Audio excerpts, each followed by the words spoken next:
OK, voici un résumé du cours 1 du panorama 3. Donc, aujourd'hui, on va voir les nombres entiers. On avait déjà vu les nombres naturels. Donc, on avait vu que les nombres naturels, c'était 0, 1, 2, 3 et ainsi de suite jusqu'à l'infini. Ça, on appelait ça les nombres naturels. Maintenant, aujourd'hui, on va voir les nombres entiers. Donc, les nombres entiers, en fait, c'est la même chose. Donc, on a une partie qui c'est des nombres naturels, 2, 3, 4, jusqu'à l'infini. Mais on a une partie aussi que c'est les négatifs, -1, -2, et ainsi de suite jusqu'à moins l'infini. Donc, ça, c'est les nombres entiers. Puis les nombres entiers, je m'amuse à dire que c'est entier parce que c'est un Z avec une double patte. On se souvient que les nombres naturels, c'était un N avec une double patte, mais le symbole pour les nombres entiers, c'est un Z avec une double patte. Maintenant, dans les nombres entiers, on peut comprendre que quand on a une droite numérique, on a notre 0, 1, 2, moins 1, moins 2. Les nombres qui sont à gauche, ils sont toujours plus petits que les nombres à droite. Les nombres à droite sont toujours plus grands. Donc, si je te demande -2, dis-moi par rapport à 1. Mais je vais dire que 1, il est plus grand parce que 1, il est plus à droite. Si je te demande -50 par rapport à -100, -50, il va être plus grand parce que -50, si on le représente sur une droite, -50, il va être plus à droite que -100. -100, il va être beaucoup plus loin dans les négatifs, donc beaucoup plus à gauche. Voilà. Ce qu'on a aussi vu au dernier cours, c'est de trouver le chiffre ou le nombre qui est à égale distance entre deux autres. Donc, je te donne un exemple avec les positifs pour commencer. Donc, si je me trace une droite, que je te place le 0, je te place 1, 2, 3, 4, 5, 6. Je te demande quel est le nombre, quel est le chiffre, dans ce cas-là, à égale distance entre 2 et 6. Quel est le chiffre à égale distance entre 2 et 6.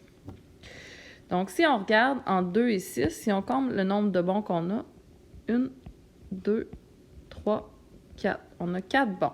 Donc, si on veut être à égale distance entre les deux, il faut partager en 2. Donc, 4 bons divisé en 2, ça me donne 2.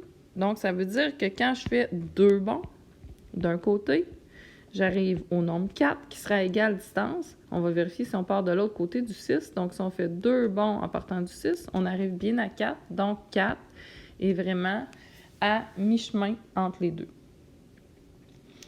Donc, là, on a fait un facile. Donc, si on analyse un peu ce qu'on a fait, on a commencé à l'étape 1 par calculer l'écart. Donc, on a fait quelle est la distance entre les deux. Donc, on a fait, on se souvient de l'écart, c'était le plus grand moins le plus petit nombre. Donc, le nombre le plus grand moins le nombre le plus petit. Donc, on ferait 6 moins 2, ça fait bien 4.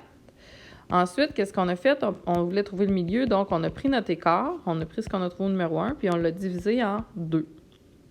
Donc, ce qui nous a donné 4 divisé en 2, qui nous a donné 2. Ensuite, on a parti d'un côté ou de l'autre. Donc, à l'étape 3, si on part du plus petit, on doit ajouter ce qu'on a trouvé comme nombre au numéro 2, qui est la moitié de notre distance. Donc, on doit ajouter notre numéro 2. Donc, ce qui nous a fait 2 plus 2, ce qui nous a donné 4. Sinon, on peut partir du plus grand, puis enlever le numéro 2. Donc, si on part du plus grand, 6, puis on enlève ce qu'on a trouvé en 2 qui était 2, ça nous donne encore 4, ce qui est normal parce que notre centre il est à la même place. Qu'on parte d'un côté ou de l'autre, on est dans le centre. Donc, voilà les étapes importantes à retenir. Maintenant, on pourrait en faire des plus difficiles. Donc, par exemple, si on veut en faire un avec les négatifs, je te trace une droite, je te place le 0, je te dis -1, moins 2. Je te dis 1, 2, 3, 4. Je te dis, donne-moi quel est le chiffre à égale distance de moins 2 et 4. Donc, on pourrait compter nos bons, mais on va essayer avec notre méthode.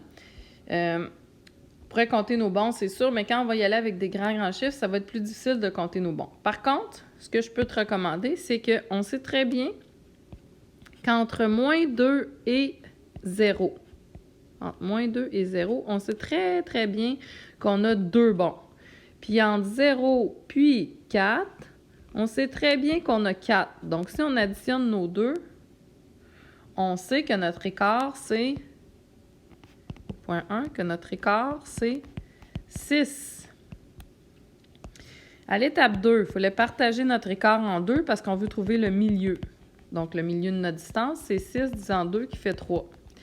Puis, à l'étape 3, on pouvait soit partir du plus grand puis soustraire le milieu qu'on a trouvé au numéro 2. Donc, c'est ce qu'on va faire. Donc, si on fait le plus grand, on fait 4, on soustrait 3, donc on arrive à 1. Donc, si je te montre ici, si je pars de 4, puis je soustrais 3, 1, 2, 3, est-ce que j'arrive à 1? Oui.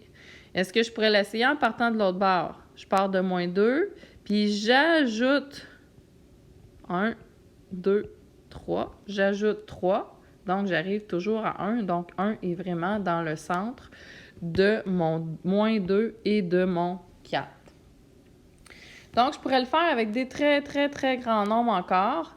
Donc, encore plus grand. Donc, supposons que je te place 0, je te place 100, puis je te place 52. Je te dis quel est le nombre situé à égale distance entre 100 et 50, entre moins 100, et 52. Donc, on sait qu'entre notre écart, on est capable de le calculer parce qu'on sait qu'entre moins 100 puis 0, il y a 100.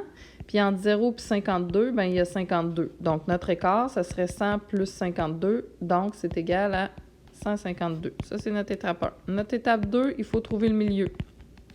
Donc, on va faire 152 divisé par 2, qui va nous donner 76. Puis, à notre étape 3, on peut partir du plus petit, puis avancer de 76, ou on peut partir du plus grand. Si on part du plus grand, on soustrait notre numéro 2, parce qu'on s'en va vers la gauche. Quand on s'en va vers la gauche, on soustrait. Quand on s'en va vers la droite, on additionne. Donc, on soustrait quand on s'en va vers la gauche parce qu'on veut s'en aller vers le moins 100. Donc, 52 moins mon 76 qui va me donner moins 24. Mais je peux vérifier en faisant mon plus petit. J'ajoute mon 76. Donc, moins 100, j'ajoute 76. Donc, ça va encore me donner moins 24 parce que moins 24 est vraiment dans le centre. Voilà. Ah, j'avais une dernière petite notion, c'est vrai, j'ai parlé aussi des opposés. Donc, l'opposé d'un nombre, si je te demande l'opposé de 3, c'est moins 3. Parce que c'est comme le nombre miroir. 3, il est à 3 de distance du 0, puis moins 3, il est à 3 de distance du 0, mais dans le sens inverse, donc à l'opposé du 0. Donc, 3 est l'opposé de moins 3. Mais aussi, moins 3 est l'opposé de 3.